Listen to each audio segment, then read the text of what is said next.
When someone leaves your life, you have to trust that they've served their purpose, and it was time for them to move on. Now, it's time to say goodbye. For you to let them go, now comes the times of picking up the pieces and remembering all the wonderful memories you shared with them. And that sometimes hurts because you think to yourself, if only things were different. It's hard to accept, but it's over. In the end, it will help lead us to the path of our future and who we are truly meant to be.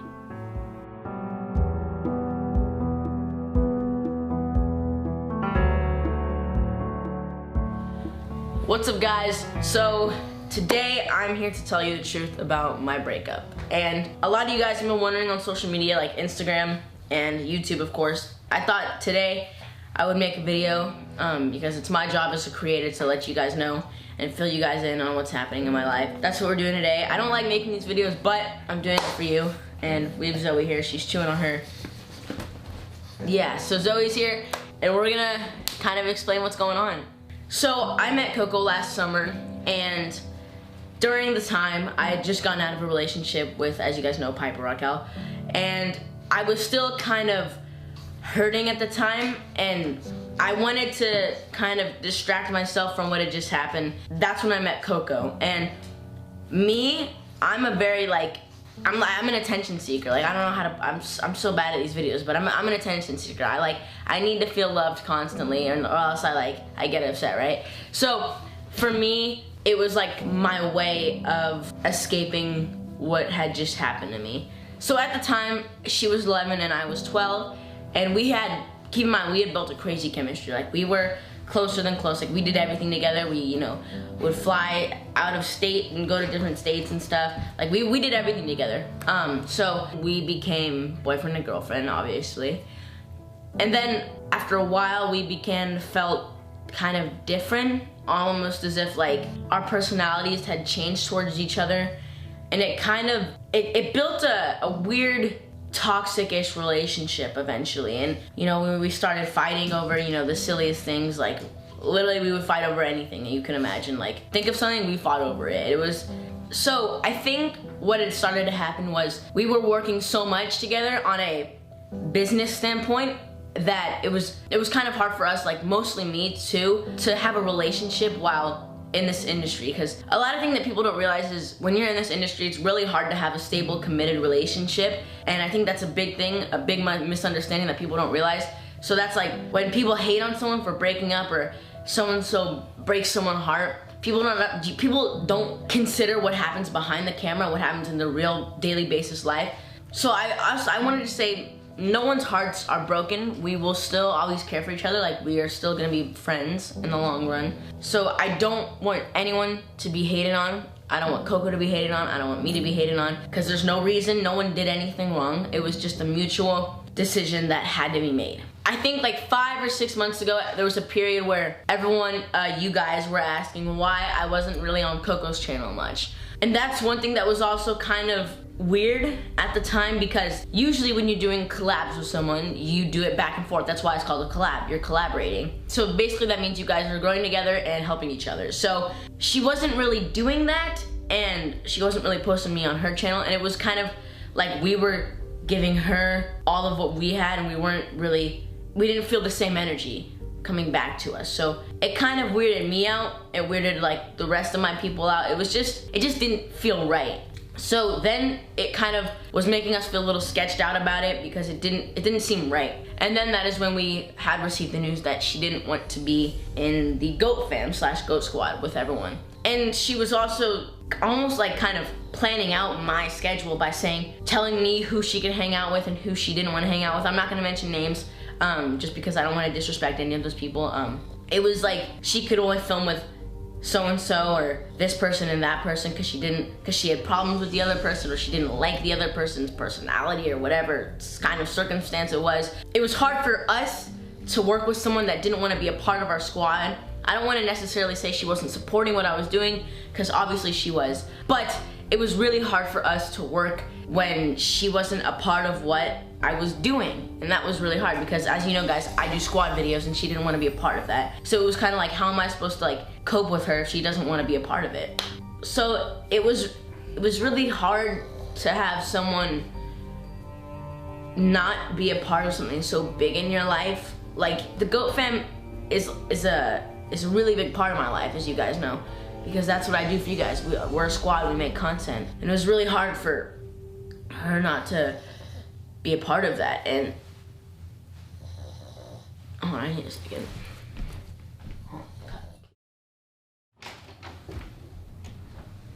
So you all good, bro? Yeah. Where do we leave off? So it's getting really hard to talk about this just because, you know, all the memories we have. As you know, we've done lots of videos together, and I think it's best to roll a montage clip. So I'll get back to you guys in a second, but let's relive the memories of Gavin this one time. All right, we rolling? Okay. So those were the memories of Gavin. They will still always be in my heart, so I don't want anyone to think that I'm just gonna forget about them and let go of them, because that is not true at all. So another thing that I don't really ever talk about is my mom. I want to give a huge shout out to my mom, Mama Magnus. You guys know her. I don't really talk about her a lot, but you guys know who she is. She's always in the camera, whether it's behind or in front. I want to give a shout out to my mom because she does so much for me and my squad, and honestly everyone that we're around. And you know, she made sure that Coco had the same manager as me, and we were doing the same jobs together. We were constantly recording music together. We were literally doing so much for Coco, and it's just like, I'm not saying that like when you're doing stuff from someone, expect something back. Like, I don't want to be like a selfish person, but it's like the amount of stuff we did for them that like had such a positive outcome. It's like you want to feel some sort of reward. You know what I mean? So it was first the squad stuff, and then it was, you know, I was only being asked like once or twice to be on her channel, but she was all, like I said, she was constantly on my channel, constantly being promoted by me, whether that was Instagram stories, YouTube videos, YouTube stories, Twitter, Instagram, Facebook, any platform. I was constantly promoting her, and that's kind of how it went. Another subject that's really important that I want to touch on is Gav. So Gav. I know you guys have been making so many assumptions that I couldn't even count them in my brain. I want to say this: I did not leave Coco for Piper or Gav. That had already been in the works even when we were like together. That has nothing to do with our relationship. She fully supports what I'm doing, and I support what she's doing, and I think you guys should too. And I don't think there should be any hate or negative feedback from or to any of us, because when me and Coco took our break, it was not to go see another party or to, you know, switch sides. And because a problem that I have big trust issues, especially now. It's people that switch up for, whether that's fame, money, clout, or whatever you want to call it, people who like switch up for that kind of stuff and they like completely like turn their backs on you. Those kind of people are honestly, you really need to watch out for those people. I'm not saying that I have had any personal experience with them. I'm not gonna mention names or anything. So that's a big thing that I wanna, you know, tell you guys especially. Just keep your real friends close, because you'll know who they are in the long run.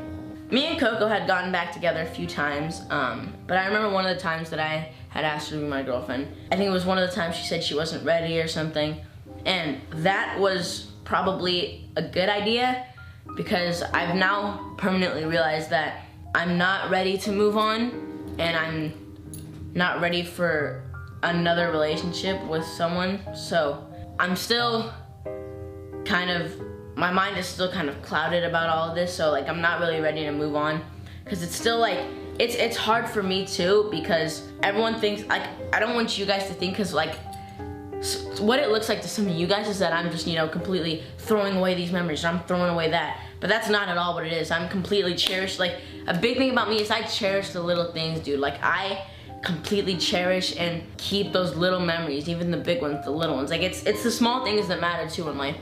Like, you don't need to do something big for someone for them to remember it. It's if they're your real friend, they'll accept you for the small things that you do. And that's how you know that this person is there for you, and not what's around you or what they can gain from you. I have a headache. So I think Another thing that has been happening on social media, I think this is like probably the last topic I'm gonna touch on, but so my song Hearts on a Pendant, it comes out July 31st, I think. Everyone was saying that, you know, like, who's the song about, and like, oh, you wrote it about your ex-girlfriend, like, that's messed up. But the song, when you're a writer, I just want to say this. So when you're an artist writing in the music industry, you tend to write about what is going on in your life and what you've experienced and, you know, the pain you felt. That's, I think, what good music comes from, is pain. So Hearts on a Pendant was not made for a specific person, but some verses in the song and some parts were about specific people. But obviously, I think it's clear who it was about. But I think some of the other verses were just other parts of my heart and other parts of, you know, people that have, you know, hurt me in the past. You guys know, I'm 13 years old, I'm not even 14 yet. Just newly teenager, so I'm still young, I've got a lot to learn, but I think I've touched on everything that I've wanted to, and I want to thank you guys if you're still watching, for listening to me and staying here through the whole video, because it does mean a lot to me that I'm able to share, you know, what's going on in my life through YouTube, because it's amazing and it's a blessing that I have a platform to share, you know, what's going on in my life and the problems that I have. So, I think that's gonna...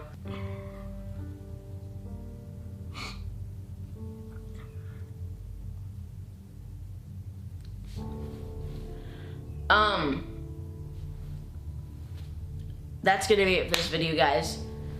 But in closing, I just want to say that I love Coco, and we have a lot of memories together, and I will never forget her. So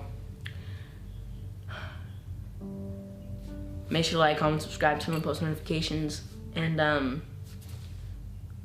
see you guys in the next one. Peace.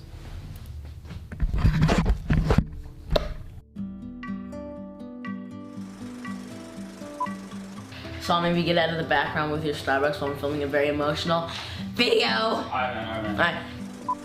Alright guys, Gavin's going to get a drink right now, but Zoe do be vibing though. You limp hot dog, cooperate. Okay. See you breaking hearts, leaving hearts on a pendant. Suicide doors, Lambo, and I ain't renting. You left me in the dark.